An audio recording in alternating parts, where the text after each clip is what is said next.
What's up, my good people? This is Joey Young, and today I'm talking about all the reasons you do not want to become a leader, but why it might be worth it to become one anyway. But before we jump in, please take a moment to like this video. I would really appreciate it, and it really does help this video spread around to people who might find this content useful. So take a moment to like this video, and let's jump into why you wouldn't want to become a leader.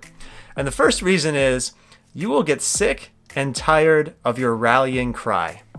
You're going to become very, very bored of your message if you really want to become a leader. You see, until you're blue in the face, sharing your values and your vision, the people won't even begin to start to understand what it is. It's very important to be very clear and consistent in your communication as a leader. And this can be tough because fads come and go, trends pop up and they leave very quickly. So it's hard to have a consistent message. But to be a leader, you need to be very clear about what you're sharing, and you need to be very consistent in it. For example, if you're a business and you want to grow this business, you need to have a very clear value proposition. What do you do to improve your customers or clients' lives? How do you solve their problems for them? That needs to be very clear, and you need to say it multiple times before they start to understand it. And this can be very tiring, but it's one of the costs of being a leader, is being able to have a clear message you can articulate over and over again. People need to know what you're about if you're a leader. If they can't understand it, they can't follow it. So that's the first reason you probably don't want to become a leader. The second one is you need to actually care about people. If you aspire to lead to someone, you need to first care about them on a human level. You know, one of the gates you must walk through on the journey to becoming a good leader is caring about the people that you aspire to lead.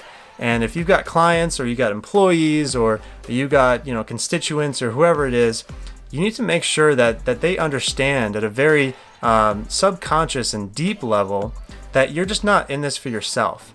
You see, when people are judging another person and deciding whether or not to trust that person as a leader and to be led by that person, they're trying to measure up, does this person actually care about me?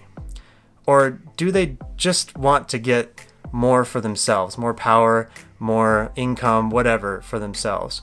And when you're talking to people, they can suss this out. It's a subconscious decision. A lot of people don't think like, do I trust this person to not be about themselves and help me? But it's a tone. And to be a leader, you need to set this tone from the very beginning that you're not just in it for yourself, but you're in it to benefit the lives of the people around you. And this is much easier said than done. But it is a very important step to becoming a good leader, and it's one of those steps you should think long and hard about before you aspire to lead anyone in any capacity, because this is the difference between a boss and a leader. If you think about your direct report at work, the person you report to, do they care about you on a personal level? If yes, they're probably a leader. If no, they're probably just a boss.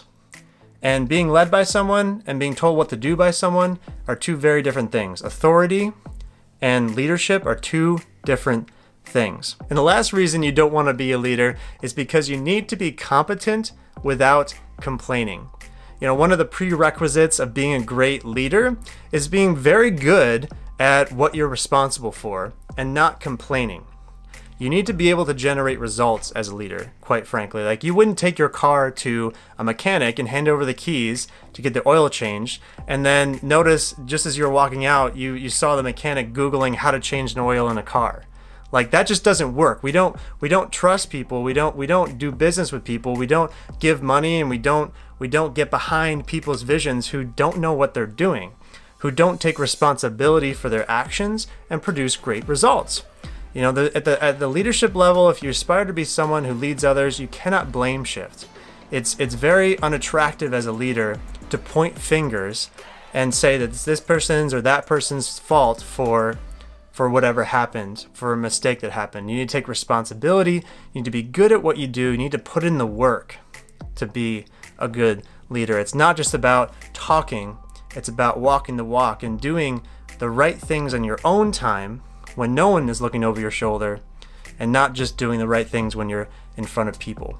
Very important to be competent as a leader. So those are the 3 reasons why you might not want to be a leader. And I understand if you are having second guesses now about being a leader, but I hope that because you made it through this video, you aspire to be a great leader despite these things. I hope that you can be encouraged that the reward of leadership is being able to view the positive changes and development in someone else's life and being a part of that process. So take the step, overcome the different things we talked about in this video, and just make a decision to be a great leader. If that's what you want to do, I wish you the best on that journey, and I hope this has helped. And until next time, my friends, get out there and create the impossible in your life. Thank you so much for watching. If you enjoyed this video, please take a moment to like and subscribe. It really helps spread the message. And hey, I know you're the type of person who has big dreams for your life. You've got goals and you want to create a better future for yourself and your family. As a personal development coach, it's my job to help you identify and take action on whatever your next step is. So please take action right now. Click the link in the video description and book yourself a free 30-minute clarity call with myself. We'll talk about you, your challenges, and what the exact next step is for you. I can't wait to see how I can help you create the impossible in your life. So if that would be of service to you, if that would help, click the link in the video description, and I can't wait to talk to you soon.